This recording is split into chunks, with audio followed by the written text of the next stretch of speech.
എല്ലാ പ്രിയപ്പെട്ട പ്രേക്ഷകർക്കും നമസ്കാരം. നമ്മുടെ ചാനലിലെ പുതിയൊരു വീഡിയോയിലേക്ക് എല്ലാവർക്കും സ്വാഗതം. ജീവിതത്തിൽ ചില സമയങ്ങൾ ഉണ്ടാകും, എത്ര കഠിനാധ്വാനം ചെയ്താലും ഫലം ലഭിക്കാത്ത കാലഘട്ടങ്ങൾ, എത്ര ശ്രമിച്ചാലും കാര്യങ്ങൾ തടസ്സപ്പെടുന്ന അവസ്ഥകൾ, വീട്ടിൽ സമാധാനം നഷ്ടപ്പെടുക, സാമ്പത്തിക ബുദ്ധിമുട്ടുകൾ വർദ്ധിക്കുക, ആരോഗ്യ പ്രശ്നങ്ങൾ തുടർച്ചയായി ഉണ്ടാകുക, ബന്ധങ്ങളിൽ അകൽച്ച ഉണ്ടാകുക, മനസ്സിന് ആശ്വാസം കിട്ടാതെ വരിക, എന്തോ ഒരു അദൃശ്യ ശക്തി നമ്മെ പിന്നിലേക്ക് വലിച്ചിഴക്കുന്നത് പോലുള്ള അനുഭവങ്ങൾ ഉണ്ടാവുക.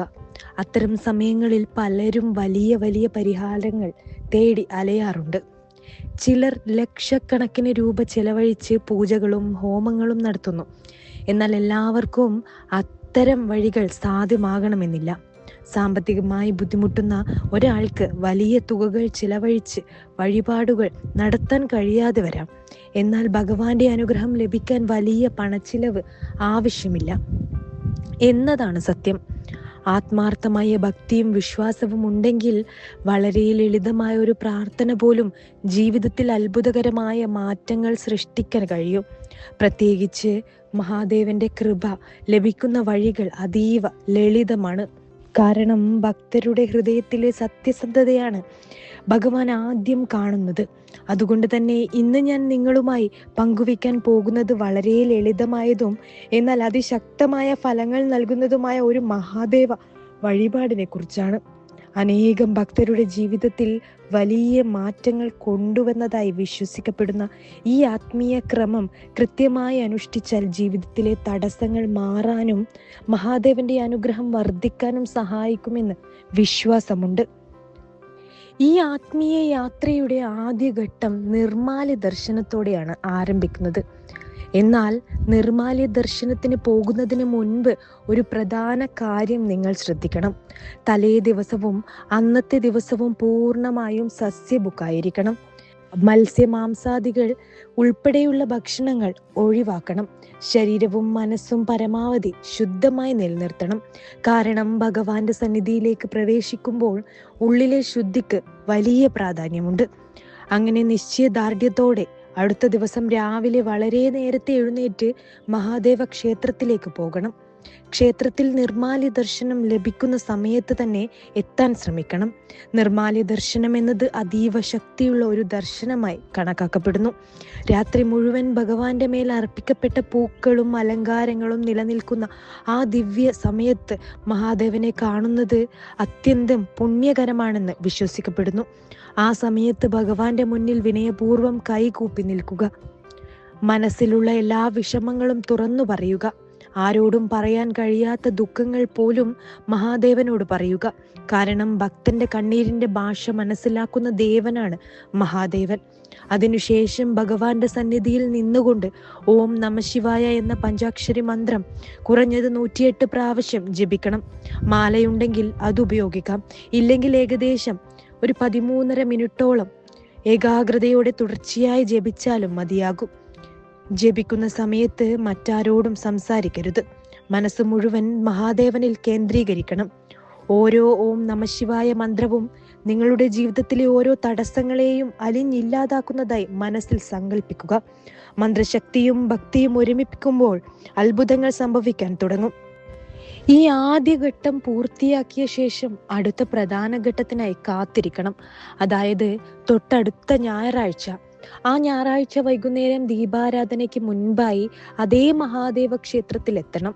സന്ധ്യാസമയത്ത് ക്ഷേത്ര പരിസരത്ത് എത്തുമ്പോൾ തന്നെ ഒരു പ്രത്യേക ആത്മീയ അന്തരീക്ഷം അനുഭവപ്പെടും. ആ സമയത്ത് ആദ്യം ചെയ്യേണ്ടത് വിഘ്നങ്ങളെ നീക്കുന്ന ഗണപതി ഭഗവാനെ പ്രാർത്ഥിക്കലാണ്. ക്ഷേത്രത്തിലെ ഗണപതി സന്നിധിയിൽ ഒരു നാളികേരം ഉടച്ച് സമർപ്പിക്കുക.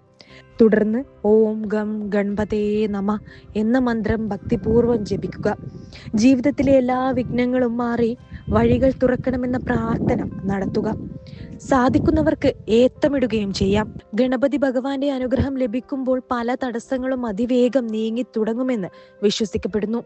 അതിനുശേഷം സന്ധ്യാ ദീപാരാധനയിൽ പങ്കുചേരണം.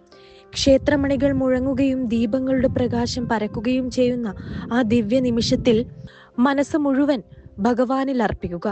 ദീപാരാധനയ്ക്ക് ശേഷം വീണ്ടും മഹാദേവന്റെ സന്നിധിയിൽ നിന്നുകൊണ്ട് ഓം നമഃശിവായ മന്ത്രം 108 പ്രാവശ്യം ജപിക്കണം.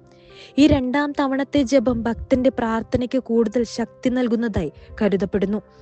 ജീവിതത്തിലെ നെഗറ്റീവ് ശക്തികൾ അകന്നു പോവുകയും മനസ്സിൽ ഒരു പുതിയ പ്രത്യാശ ഉദിക്കുകയും ചെയ്യുന്ന ഒരു അനുഭവം പലർക്കും ഈ ഘട്ടത്തിൽ ലഭിക്കാറുണ്ട്.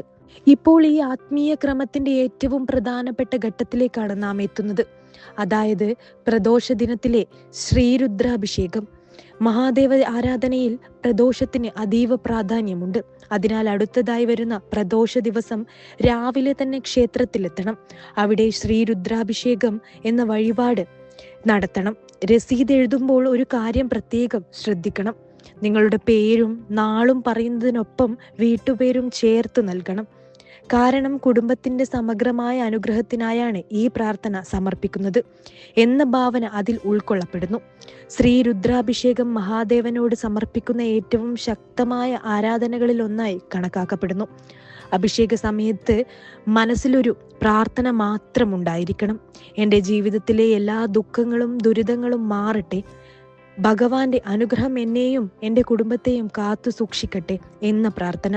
അഭിഷേകവും പൂജകളും പൂർത്തിയായ ശേഷം കയ്യിൽ കരുതിയിരിക്കുന്ന ഒരു കൂവളമാലയോ എരിക്കിൻ മാലയോ ഭഗവാനെ ചാർത്താനായി സമർപ്പിക്കണം. കൂവളത്തിന്റെ പ്രാധാന്യം ശിവാരാധനയിൽ ഏറ്റവും വലുതാണ്. മഹാദേവന് ഏറ്റവും പ്രിയപ്പെട്ട ഇലകളിൽ ഒന്നാണ് കൂവളം എന്ന വിശ്വാസവുമുണ്ട്. അതുപോലെ എരിക്കിൻ പൂവും ശിവാരാധനയിൽ പ്രത്യേക സ്ഥാനമുള്ളതാണ്. അതിനാൽ ഭക്തിപൂർവം ആ മാല സമർപ്പിക്കുമ്പോൾ നിങ്ങളുടെ ഹൃദയത്തിലെ എല്ലാ പ്രാർത്ഥനകളും മഹാദേവന്റെ തിരുവടികളിൽ സമർപ്പിക്കപ്പെടുന്നു എന്ന വിശ്വാസത്തോടെ നിൽക്കുക. ഈ 3 ഘട്ടങ്ങളും പൂർത്തിയാക്കുമ്പോൾ ഒരു ആത്മീയ വലയമാണ് ഭക്തന്റെ ജീവിതത്തിന് ചുറ്റും രൂപപ്പെടുന്നതെന്ന് പലരും വിശ്വസിക്കുന്നു. നിർമ്മാല്യ ദർശനത്തിലൂടെ മനസ്സിന്റെ ശുദ്ധീകരണം, ഞായറാഴ്ചത്തെ ഗണപതി പ്രാർത്ഥനയിലൂടെ വിഘ്ന നിവാരണം, പ്രദോഷ ദിനത്തിലെ ശ്രീരുദ്രാഭിഷേകത്തിലൂടെ മഹാദേവന്റെ പൂർണ്ണ അനുഗ്രഹം എന്നിവ ഒരുമിപ്പിക്കുമ്പോൾ ജീവിതത്തിലെ പല തടസ്സങ്ങളും പതിയെ അകലാൻ തുടങ്ങുന്നു.